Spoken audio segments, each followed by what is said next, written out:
Welcome to the Metaphorosis magazine podcast, your home for beautifully made speculative fiction. The magazine is edited by B. Morris Allen, and I'm your host, Matt Gomez.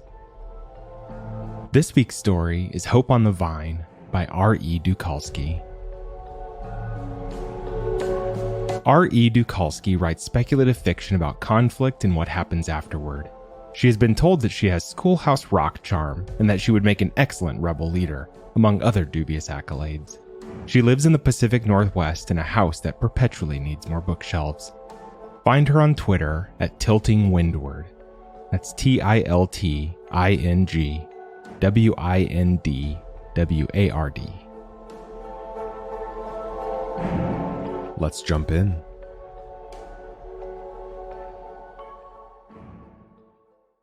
It was early August, and hope was withering on the vine. It had withered every year so far for the last 11, so Nima was disappointed rather than surprised. Disappointed, frustrated, demoralized. She really thought she'd gotten the balance right this time. She knelt in front of the raised mound of earth that should have been nourishing the hope vine's roots, her dirty boots poking out behind her and the sun glinting gently off her graying curls.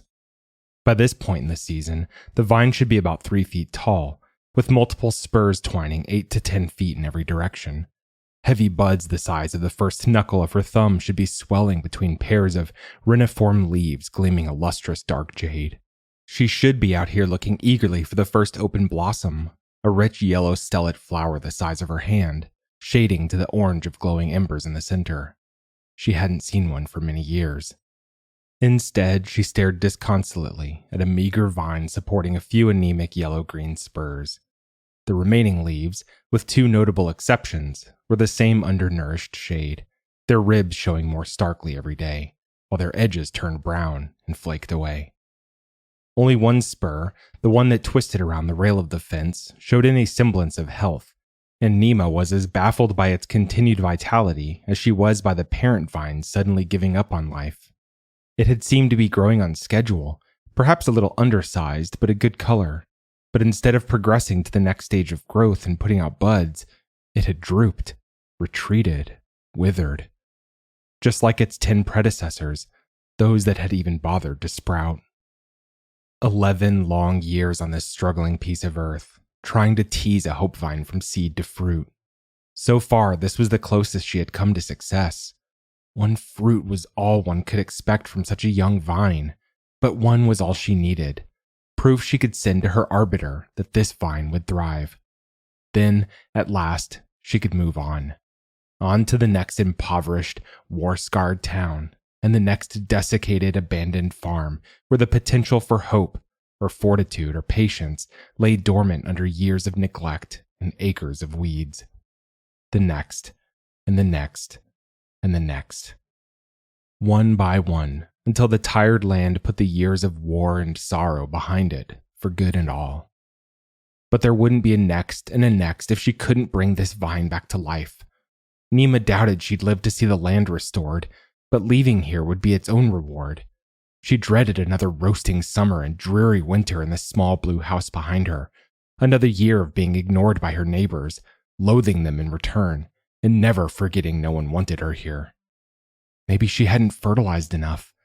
But no, she'd been side-dressing the vine with the recommended half cup of the special expensive blend that came from the wizard's herbarium, and she marked each application on her calendar so she knew she hadn't missed any.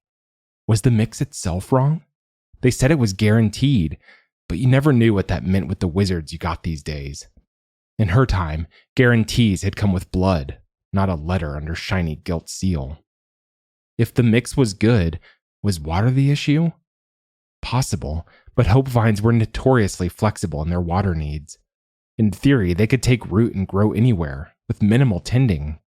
That was why they, along with fortitude trees and hedges of patience, were among the first recommended plants for war restoration project sites. Even someone who'd never set a finger to a garden should be able to grow one, and once a hope vine established itself, every living thing in the area would flourish as well. Probably she hadn't figured out the right tending regimen. This was where hope vines could be tricky, according to both her own vague memories and the instructions she received each year with the new seed.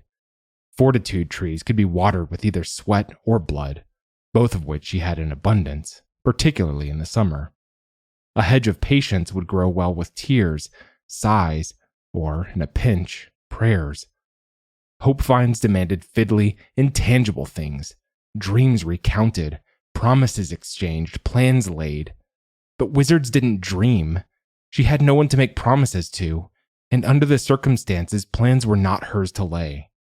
She tried making promises to the old farmhouse, to the wasted land around it, to the rickety fence and the empty road, but she wasn't sure they counted. If she were honest, the only promise she meant to keep was the one about leaving. She'd walk out the gate now and never come back if she hadn't given her word, and not with some fancy seal, but in the old way, with consequences for breaking her oath. She'd promised to stay until she could prove she'd restored local resilience to an acceptable baseline. In plain speak, until the hope vine was able, or willing, to reproduce. No one back in the capital knew, or really cared how long it took, or what it asked of the grower. The point was to have wizards scattered across the land, repairing the scars of war where everyone could see them doing it. So here she was until she could cultivate her release. Nima stroked a finger across one of the limp leaves. "If you stay alive, I leave, and you never have to see me again. So save us both some pain and just grow," she whispered, putting all the force of her will into it. No effect, of course, except a dull burn up her right arm to complement her aching knees. "What's wrong with your plant?" The voice was high-pitched and unfamiliar. Nima looked up to see a girl of about 12 years draped across the fence near the gate 10 feet away. Just about where the questing ends of the vine ought to be right now, Nima thought sourly. She'd never seen the girl before, though she had the look of a local. A short, wide body, tawny skin, a blunt nose, and straight, thick black hair cut short above her shoulders. Her eyes were close-set, small, and twinkling with curiosity. "It isn't growing," Nima said shortly. She was sick to death of these suspicious locals. "Did you need something?" "I'm Yoon," the girl said, completely ignoring the pointed question. "Did you forget to water it?"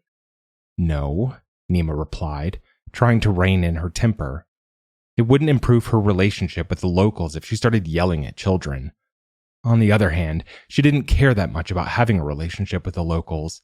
She turned back to the hope vine, scratching gently in the dirt around the main stalk to see if there was something preying on its roots. "What about fertilizing? Did you feed it?" Yoon asked. "Yes," Nima said without looking up. "Did you put it in the right kind of soil?" "Yes." "Does it get enough sun?" Exasperated, Nima gestured at the open sky. Her back twinged, and she looked up with an even more unfriendly expression than she'd intended. Maybe it's getting too much sun," Yoon mused, unfazed. "Or maybe this isn't a good place for it to grow." Nima clenched her jaw and bent back down. Maybe the irritating child would get bored and wander away. After a few seconds, she heard soft footsteps against the dust and dared to hope, but no luck. "But I don't know," Yoon said, from much nearer, almost right in front of Nima. "It feels like it wants to grow here." A brown hand appeared at the corner of Nima's vision, stroking the leaves of the one remaining spur. Nima looked up sharply. "Don't touch it," she snapped. Yoon whipped her hand away and looked, for the first time, as if she were picking up on Nima's unwelcoming demeanor. "Why not?" "Because it's my vine," Nima replied, hearing how ridiculous she sounded even as the words came out of her mouth. "What I mean is, it's fragile, and it isn't polite to touch other people's crops." This was evidently a new concept to Yoon. "I help Aunt Leo with her beans all the time, and she says—" But Nima was done with this conversation she hadn't wanted in the first place. She didn't want what passed for local agricultural expertise, especially from a child, and needed peace and quiet to think about what to try next. "Then I'm sure she would appreciate your help now," she interrupted, then stood up and stalked away, pushing through the stiffness in her knees. "Don't touch my plants," she called over her shoulder, without looking back.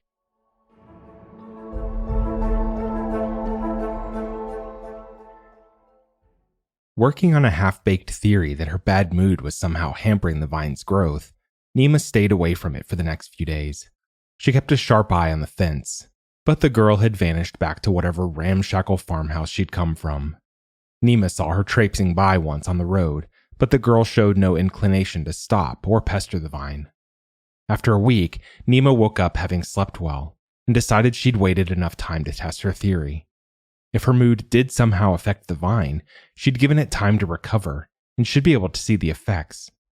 She filled her big watering can, sprinkled in the special water-soluble fertilizer, and lugged it out to the fence. The vine looked exactly the same. Anemic stalk and spurs, withered yellow leaves slowly crumbling off their ribs, and one perfectly healthy spur climbing slowly around the fence rail along the road. The good spur had even put out another 2 leaves while the rest of the plant died. What? Nima stood there, hands hanging down open at her sides. She had learned to grow things. The profusely healthy vegetable garden behind the house attested to that. She glared at the vine, disregarding the theory she'd been testing. What do you want from me? There was no reason this should be so hard. No reason this spur should thrive while the parent plant died. No reason the one plant that mattered should wither while the rest of the garden flourished. A sharp trill pierced her despair. Yoon was tromping down the road in heavy boots several sizes too big for her, swinging 2 empty beaten metal buckets, whistling like the cloudy morning had been made for her alone. There was something odd about the buckets. They were the wrong shape somehow, too rounded on the bottom, with asymmetric sides. Nima squinted at them and realized they were infantry helmets, inexpertly beaten into a slightly more bucket-like shape by a very amateur blacksmith. "Did you figure out how to fix your plant?" Yoon asked. She must have taken Nima's attempt to parse the helmets turned buckets as an invitation to stop and chat.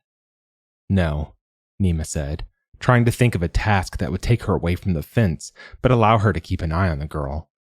"It looks better, though," Yoon said, waving one of the buckets at the flourishing spur. At least she wasn't trying to touch it. She wrinkled her nose. That part, at least. Nima picked up her watering can and began dribbling the water gently around the roots of the vine. Yoon didn't take the hint. She tromped a few steps closer, set the buckets down with a dusty thump, and squatted on her haunches in front of the vine. "I think it's happier on this side of the fence." "Plants don't feel happy or sad," Nima said repressively. She saw Yoon shrug out of the corner of her eye. "Aunt Leo says they do." Aunt Leo was evidently the arbiter of reality. She leaned closer. "What kind of plant is this, anyway?" "A hope vine," Nima said shortly, then surprised herself by continuing. "At least, it's supposed to be." "I never saw one of those before," Yoon said, scrunching up her nose and peering at the plant with renewed interest. "They aren't very common after the war," Nima found herself explaining.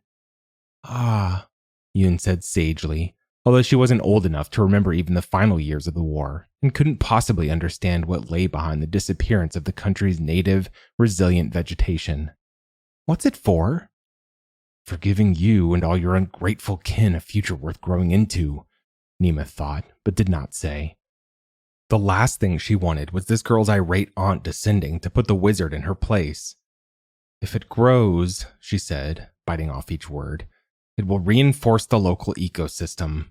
That means the soil, the water, other plants, the animals that eat those plants, and people who rely on the plants and animals," she added, confident that the local school, if one even existed, did not cover the ecology of resilience.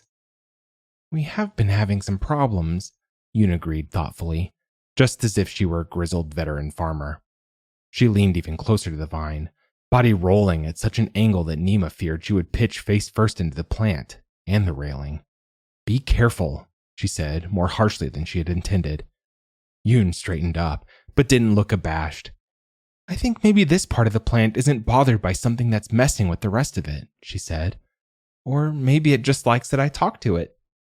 Yoon's comment niggled at the back of Nima's brain. Maybe there was something affecting the roots or leaves on the parent vine that hadn't spread to the healthy spur yet. Or maybe the spur had some kind of natural resistance. "I have to go restake the beans," Yoon was saying in the background, but Nima was no longer paying attention. She didn't even notice the girl stretching out a stealthy hand to give the new leaves a friendly tap. I'll be back tomorrow.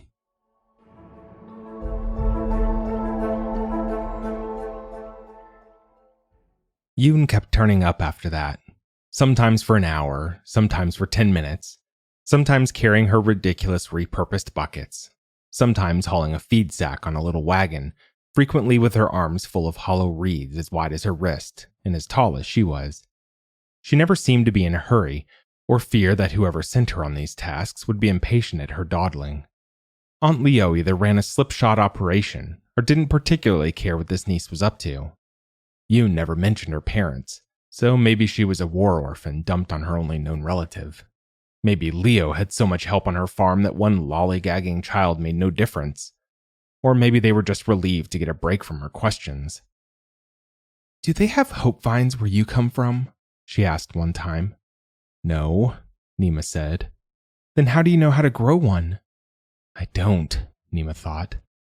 "Resilient plants need the same things as any other plants."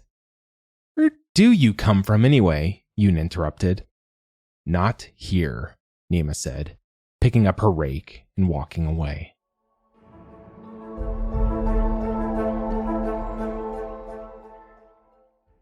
"I know this isn't your farm," Yoon said another time. Nima was pruning back the dead leaves on the spurs closest to the healthy one in case the problem was some kind of spore or mildew. Her shears jumped and nearly clipped a healthy leaf. "What is that supposed to mean?" she demanded. "Everyone knows you aren't from here, even though you've lived here forever," Yoon said with a limber shrug. "When are the people who belong to this farm coming back?" "They aren't," Nima snapped. "Maybe this would grow better if they did," Yoon said, bumping the vine with grimy knuckles. "Don't touch," Nima said, but she'd long since given up on the idea that Yoon would listen. "Don't worry, I'm not going away," Yoon said, more to the vine than to Nima. "Hey, look, there's a new grabby bit here."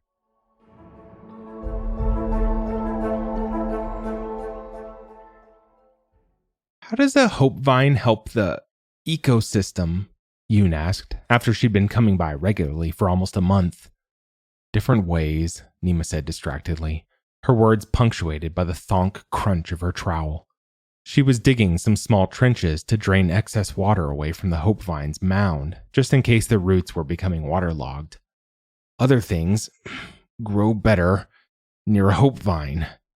Fewer diseases, more abundant production. Roots stop erosion and make dead soil fertile again. You can live off a single fruit for a long time. Healing tea or tincture from the leaves, and just being around the flowers." She sat back on her heels and wiped her forehead. "I really can't explain what that feels like. You have to experience it for yourself." "We could really use one of those," Yoon said. "Aunt Leo says the beans need a miracle." "Hope vines aren't miracles. They're applied magic," Nima said sternly. "And you shouldn't expect either to do your work for you." "I am doing the work," Yoon said, but without heat. "But there's a bug that came, and it eats the buds before they can bloom." She reached a finger out toward the vine, then pulled it back again.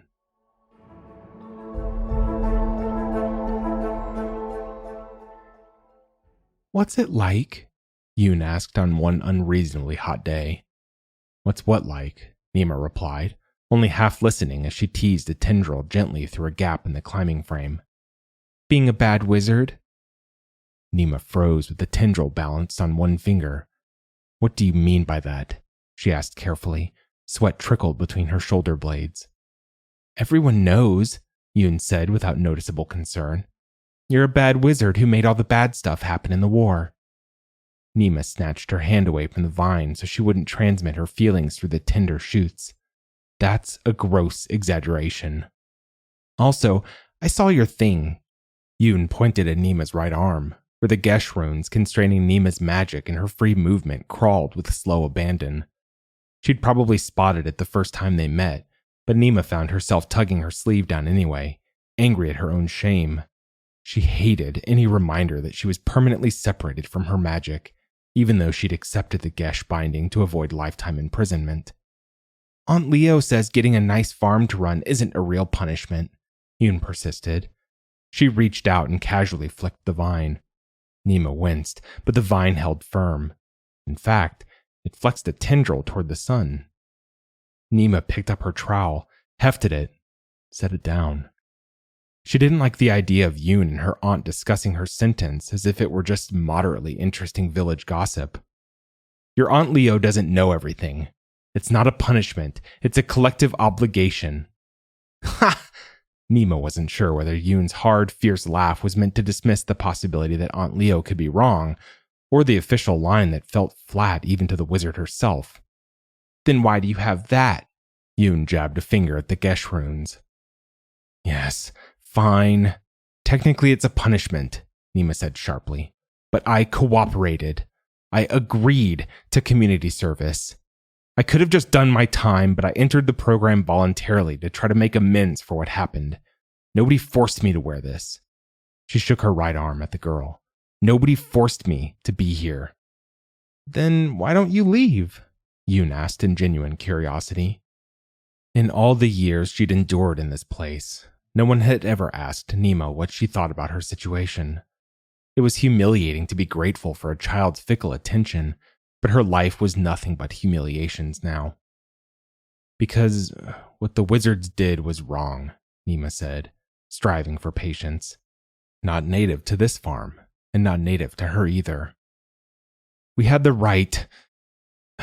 good intentions, but we did things that had consequences far beyond what we intended, beyond what we could have imagined when we started. What were you trying to do? Yoon asked.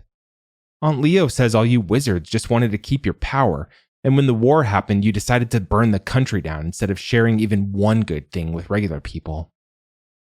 There had been a time where Nima would have drowned in their own sweat anyone who dared speak so harshly, so honestly. How fortunate that a bean farmer knows the absolute truth, she snapped, then reined herself in. Look, the war was complicated, and you're too young to understand most of what happened. Yoon crossed her arms, stubborn. Aunt Leo says the wizards hoarded all the best food and medicine and magic in their towers, she persisted. She says the headwomen of all the villages went to the towers and asked for the wizards to share, but the wizards said they had nothing valuable to trade.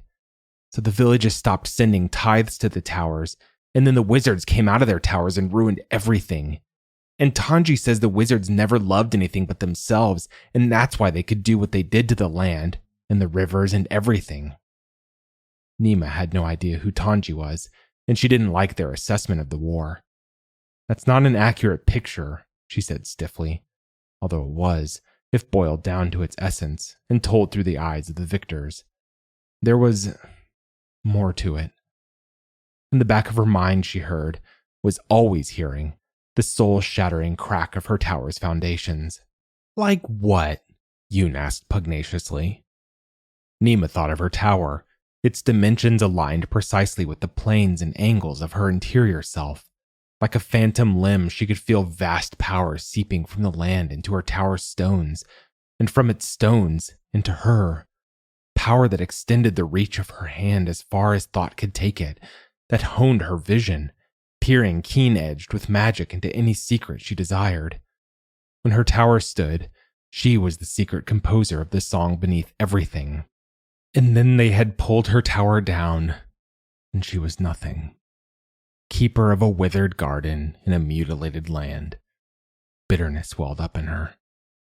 I couldn't possibly explain it to you in a way you could comprehend, she said, aiming for austere, but coming no higher than cruel.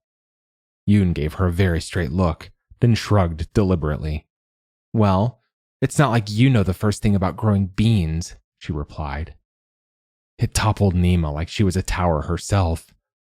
Yoon hadn't spoken in pettiness, but rather with the world-weary familiarity of someone who often had to defend her own worth. Maybe she'd heard her aunt use the line and seen the seed of truth it held. Yoon didn't know what it was like to wield power that could make and unmake the world. Nima didn't know how to grow beans. Once, the difference between them would have been too vast to comprehend. Now, it meant that between the two of them, Nima was merely the less capable subsistence farmer. Nima was used to wrapping prickly defensiveness around herself like armor, but she suddenly couldn't reach it.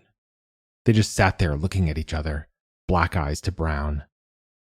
"I never had any reason to grow beans before," Nima said, conceding. The silence stretched for several more minutes, while Nima pretended to rearrange the dirt at the base of the vine's main stalk. "Wizards cared for the land a long time," she continued at last. "People couldn't see what we did. For generations we kept the soil fertile, managed the weather, sustained the forests. We didn't intend to destroy so much, not when the rebellion started, and not after. We were just desperate to make the war stop." Yoon tilted her head skeptically.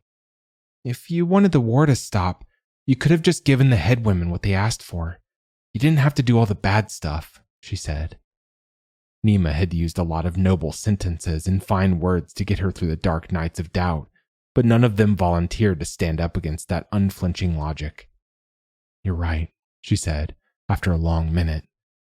"But we did do it. I did it. All I can do now is try to repair what I can." Yoon glanced away as if the subject had never really been that interesting in the first place. "So why is this vine so important?" Nima scrubbed her hands over her face.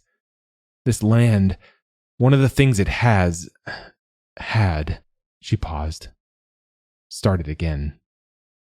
"A long time ago, wizards found a way to cultivate resilience." "Yes, wizards," she snarled at the skeptical look on Yoon's face. "They taught seeds to grow hope, patience, and fortitude. They infused rivers with trust and stocked lakes with solidarity. They showed the land how to produce the things that would sustain it, no matter what came." She pressed her lips together and bit down hard on the sour feeling twisting her belly. "But the hope vines and trees of fortitude and all the rest of it didn't survive the war." "Because of you," Yoon interrupted. "You wizards, I mean, right? It wasn't just..." But it was. They had stretched out their hands and stripped the land of everything their forebears had grafted into it. She was out here trying to make amends for her role in that enormous crime, so what was the point of spinning a sweeter-sounding version of the truth to this child who wasn't buying it anyway? Yes, wizards weren't responsible for all the bad things that happened in the war, but we did destroy the resiliency ecosystem. We did that. "Why?" Yoon asked. A simple, deadly question. Nima had answers she'd given herself, answers she'd given her colleagues who doubted their course of action, answers she'd given the court that sentenced her. "Only we have the knowledge and experience to guide this country to its better future. Our better future requires peace, and peace requires order. And order can only come when the villages bow to our authority. These rebel armies are destroying the land. Perhaps if they see harsh consequences, they will surrender before we have to kill them all. Some of the Wizards Consortium chose to cross that final line, and the rest of us let ourselves get pulled across." So many answers, but none of them sufficient, in the end, to justify stripping the land of everything that held it together and helped it thrive. Not when you boiled it down to a young girl and an old wizard crouched on opposite sides of a fence in a dusty nowhere, trying to understand why nothing could grow. "Because we forgot that wizards first built towers to serve and protect the land," she said at last. She suddenly became aware of how stiff and heavy her legs had become. "We thought of the land as something under our rule, not under our care. So when the war came, it was easy to use the land as a weapon." Nima remembered standing atop her tower filled with grim righteousness as she stretched out her hands and drained the Ko River into the bedrock. She remembered the sense of urgency that filled her heart when she walked in the fortitude groves, blighting the ancient trees to strip the rebels of their will to fight. She remembered having those feelings, but she couldn't reproduce them. Now, all she could feel was shame and despair at the enormity of what they had done. How could she ever have thought that growing one stupid hope vine would mean anything in the face of their atrocities? even if she lived to be the oldest wizard in history and grew a new vine or tree every year, it would be a pitiful drop in the desert their crimes had created. And now wizards must undo what wizards did. Yoon chanted the first line of the decree that doomed all surviving wizards to a lifetime of penal restitution. Out here in the backlands, it was probably the only part of the decree she'd ever heard. She bopped one of the withered leaves unceremoniously. "You're not very good at it, huh?" Nima lurched forward to cup the leaf, jerked herself back, then stared at it as it seemed to stretch out luxuriously. Was a deeper green flushing outward from the central rib, or were her eyes lying to her? "This work is much harder than I expected," she admitted. Yoon nodded sagely. "I bet it's hard to make this place hopeful when you aren't." Then her head shot up, as if hearing a voice calling her. "Whoops, gotta go," she said. She hopped to her feet, scooped up her buckets, and took off at a steady trot down the road. Nima watched her go, rolling her last words around and around. "It's hard to make this place hopeful when you aren't." That could be the problem. Perhaps the hope vine couldn't grow if its tinder had no hope of her own to share. But then, Nima leaned over the leaf Yoon had bopped, without touching it herself. It was noticeably greener and drooped less. And then, she peered down where Yoon had been flicking her careless fingers, and there was one, no, two, new tendrils peeking out. Nima thought about all the times she'd scolded Yoon for touching the vine.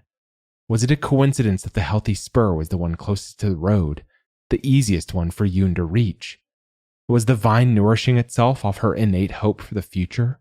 A future Yoon expected to be a part of in exactly the way Nima didn't?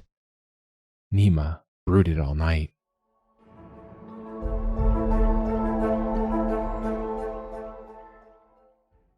Yoon came back the next day, and the next, chattering about the problem with Aunt Leo's bean crop. Nima made non-committal noises, or gave answers she forgot even as they came out of her mouth. The beans weren't her problem. She was watching Yoon and the vine, trying to learn the secret of how she made it grow. The girl didn't appear to be doing anything special. She didn't even seem to be paying attention to the vine most of the time, although she always crouched by it when she stopped, even though it meant she had to perch in the ditch on the side of the road. She would bump or stroke or tap the leaves or tendrils to emphasize a point, or sometimes as if it were agreeing with her. But she might have done the same thing with her buckets or the wagon. She certainly didn't treat the vine with care or deference that Nima herself did. Nima couldn't see one thing that set Yoon's interactions with the hope vine above her own. Except, of course, that the vine grew where Yoon touched it, and withered everywhere she did not. And grow was a bit of an understatement. On Nima's side of the fence, the other spurs had desiccated into dry, spindly stalks, their leaves long since crumbled into the dirt. On Yoon's side, 7 feet of rich jade green sprouted leaves the size of Nima's palm, twisted tendrils around every surface of the climbing frame and the fence rails, and were sending out new spurs in 2 places. There was even one tiny green nub that, given time, would become a bud. Nima never, ever touched the healthy spur. She even stood on the dead side of the plant to water and dress it, hoping not to poison it with indirect contact. She didn't encourage Yoon to touch it either, superstitiously worried that the vine would pick up on her desperation and stop responding to Yoon's presence. She just held herself in nervous stasis, waiting for the bloom.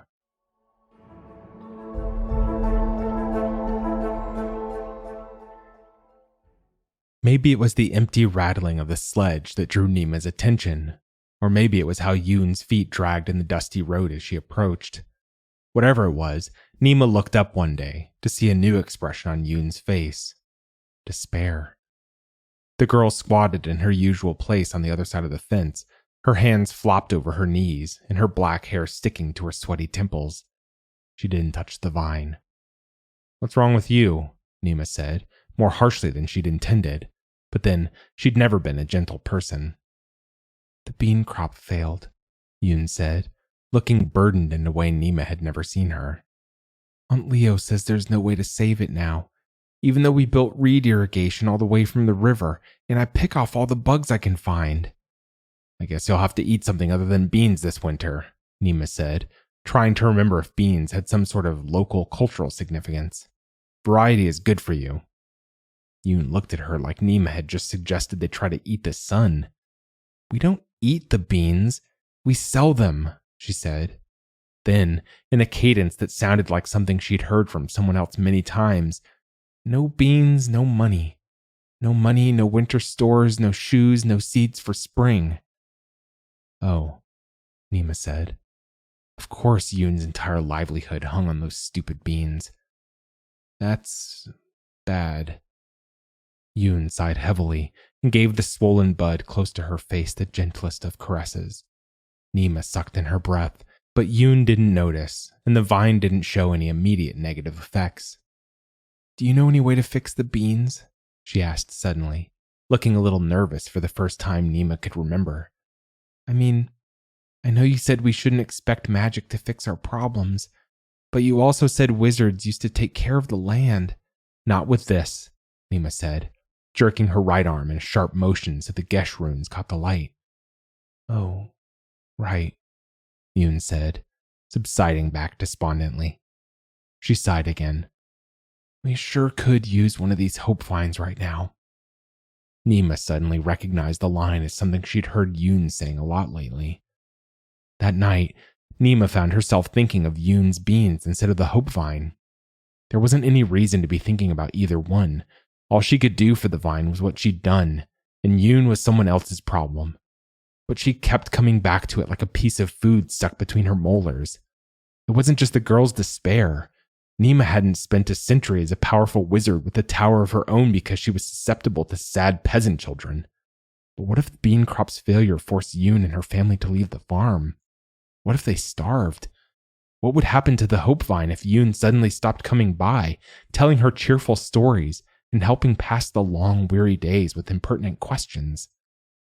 And more than that, Yoon's intervention, however unintentional, had resuscitated Nima's own hope of escaping this pastoral prison, which, in a way, put her in Yoon's debt.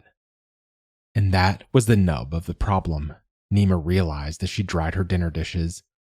She felt indebted to Yoon, who had helped her while enduring Nima's constant unwelcoming attitude. And there was a way to repay her, but it would cost Nima the one thing she valued, the opportunity to leave.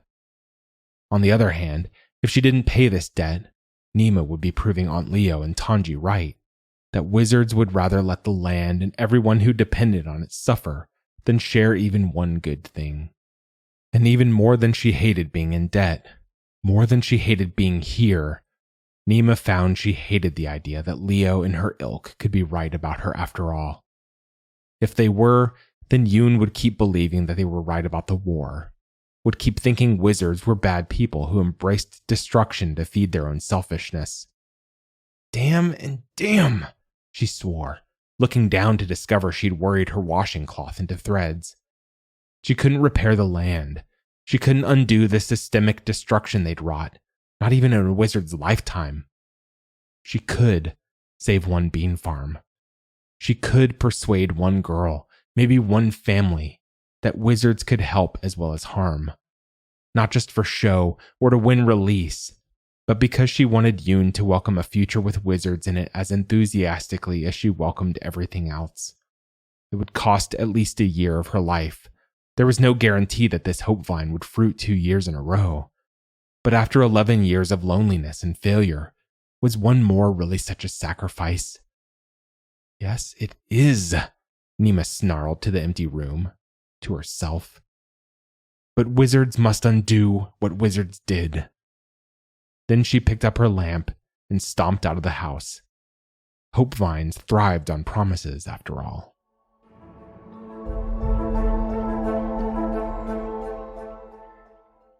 Nima waited with characteristic impatience for Yoon to arrive the next morning, but the girl didn't appear until mid-afternoon, trudging along in her 2 big boots and carrying her mangled helmet buckets. She flashed Nima a wan smile as she crouched down by the vine, petting it as if seeking comfort from the silky leaves. "How are the beans?" Nima asked awkwardly after a minute. She hadn't thought about this part. Not once she'd made her decision. And she realized she'd never started one of their conversations before today. It was always Yoon, interrupting her work with a question or observation. "Still bad," Yoon said. "Aunt Leo says we'll be lucky to get a quarter of the crop." "Well, look," Nima said, her eyes fixed on the hope vine while her hands fiddled anxiously in the dirt. "This thing is about to flower. If it fruits, you could have it. You could plant it near your beans. I'm sure it would grow for you." Yoon looked up, her eyes shining in a way Nima had never seen. It was like all the dust had washed right out of her world. "You mean it? We could have a hope vine of our own?" "It won't make your bean plants come back," Nima warned. "Probably." "But it means they'll grow good next year," Yoon said with an enormous grin. "That's right, isn't it? Everything grows better where a hope vine grows." "That's the theory," Nima agreed. She felt surprisingly guilty giving the girl hope when she wasn't sure the vine was capable of producing a fruit this late in the season. But then, hope was all she had to offer, from beginning to end. "But wait." Yoon crinkled up her face around her nose. "Don't you have to send that fruit to your arbiter, so they send you on to your next place?" "There will be another fruit in another year," Nima said with forced calm, giving the vine an affectionate little stroke with the back of her hand. And to her utter astonishment, a tiny bright green tendril unfurled from beneath her knuckles.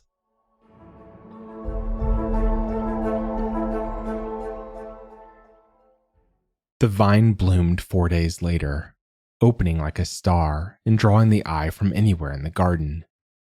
Nima found herself staring at it for uncounted time, just tracing its silky depths with her eyes. She could see, if she looked closely in the way wizards were trained to do, runes tracing and retracing themselves deep within the flower's genetic structure. But mostly she just stood beside the vine, falling into its radiance. 2 days after the bloom, Nima came out early to gaze at the flower. It was a habit she'd fallen into immediately, getting in close to the luminous petals, tracing the dew that beaded gently on their surface, filling her lungs with the flower's scent before facing the tasks of the day. It made the whole day seem more bearable. No, it made tomorrow seem so promising it was worth today's labor. At the cottage door, she gasped in horror. Even from that distance, she could see the blossom was withered, almost completely gone after only 2 days. What would she tell Yoon? How had she killed a flower so quickly, even when everything seemed to be going well? But when she drew close, crouching down and parting the leaves with trembling hands, she saw the flower had died a purely natural death. Hope blossomed fleetingly, it seemed. Or perhaps her decision had hurried it along. There, glowing greeny golden as a brand new promise, a small orb poked up from the heart of the crumpled petals. The vine's first fruit. That was Hope on the Vine by R.E. Dukalsky. Thanks for listening. If you enjoyed this episode, we'd love it if you'd leave us a 5-star review on Apple Podcasts, Spotify, or whatever platform you listen to us on. Or, better yet, share the magazine and podcast with a friend. If you'd like to listen to more speculative fiction, visit us online at magazine.metaphorosis.com or on Twitter @MetaphorisisMag.